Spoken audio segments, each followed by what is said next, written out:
ইসরায়েলের তেল আবিবের আকাশে কাক কেন জড়ো হয়েছে, এই ব্যাপারে অনেকেই শঙ্কার ভেতরে রয়েছেন এবং জানতে চান যে এটি কী কারণে হচ্ছে। আসসালামু আলাইকুম রহমতুল্লাহ। সুপ্রিয় ইসলামী আলোর দর্শক মণ্ডলী, আশা করি আল্লাহর অশেষ রহমতে আপনারা সবাই ভালো আছেন।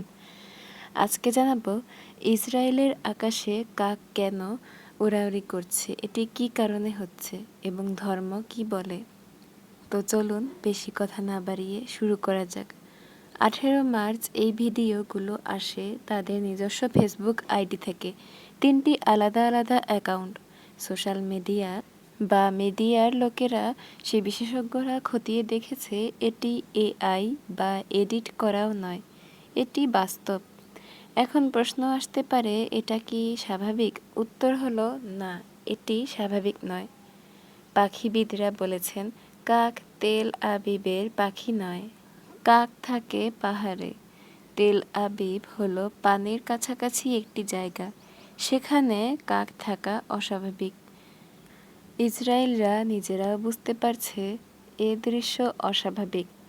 ইসরায়েলের সাধারণ মানুষ এ দৃশ্য দেখে কি অনুভব করলো, এটি বুঝতে হলে চলুন একটু পেছনে যাই। ইহুদি ধর্মগ্রন্থ তালমুদে শেষ জামানার আলামত নিদর্শনে বলা হয়েছে, প্রকৃতি অস্বাভাবিক হবে, আকাশের রূপ পরিবর্তন হবে, পাখির অদ্ভুত গতিবিধি। এগুলোকে সেই গ্রন্থে বিপদের পূর্ব সূচনা হিসেবে ধরা হয়েছে। ইহুদি ধর্মীয় পণ্ডিতরা এই ভিডিও দেখার পর সেই রেফারেন্সগুলো টেনে এনেছেন, সোশ্যাল মিডিয়ায় ছড়িয়ে দিয়েছেন এবং এটি সব জায়গায় ছড়িয়ে পড়েছে দ্রুত গতিতে। ইহুদিদের প্রাচীন যুদ্ধে ময়দানে যেখানে সৈন্যের লাশ পড়ে থাকত, সেখানে কাকের ঝাঁক নামত। সেই দৃশ্য মানব সভ্যতার স্মৃতিতে জড়িয়ে আছে হাজার বছর ধরে। কাকেরা লাশ খেত এবং ইউরোপীয় লোককথায় আছে কাক মৃত্যুর দূত।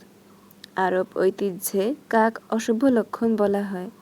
সেই দেখে ওই দেশের লোকেরা যখন হাজার হাজার কাকের ঝাঁক দেখেছে এবং তাদের নিজেদের ধর্মগ্রন্থও বলছে এটা অশুভ, তখন তাদের মনে কি চলছিল?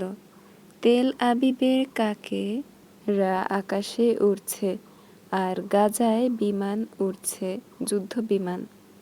2008 সাল, 2014, 2021 সালে বারবার গাজায় একই রক্তাক্ত পুনরাবৃত্তি। এটি আরও প্রাচীন সময় থেকেই এভাবে যুদ্ধ হয়ে আসছে। এই দীর্ঘ অপরাধের তালিকার পর তেল আবিবের আকাশে হঠাৎ কালো হয়ে যায়। এখন লক্ষ লক্ষ মানুষ বলে, এটি কি কাকতালীয় ঘটনা? এই পৃথিবীতে জুলুম কোনো দিনও চিরস্থায়ী ছিল না, চিরকাল কখনোই টেকেনি। ফেরাউন, নমরুদ, কারুন, আব্রাহার হাতির বাহিনীরা সবাই ধ্বংস হয়ে গেছে। ক্ষমতা অহংকারকে বাঁচাতে পারে না। শেষে একটা কথাই বলবো, জুলুম কখনো বেশি দিন টিকতে পারে না, একদিন না একদিন তাদের বিনাশ হয়। প্রিয় দর্শক, আজকে ভিডিওটি কেমন লাগলো অবশ্যই কমেন্টে জানাবেন এবং আপনাদের কাছে যদি একটু ভালো লেগে থাকে তাহলে লাইক, কমেন্ট, শেয়ার করে দিয়ে সাবস্ক্রাইব করে সাথেই থাকবেন। আজকের মতো এখানেই বিদায় জানাচ্ছি। সবাই ভালো থাকবেন, সুস্থ থাকবেন। আল্লাহ হাফেজ। আসসালামু আলাইকুম রহমতুল্লাহ।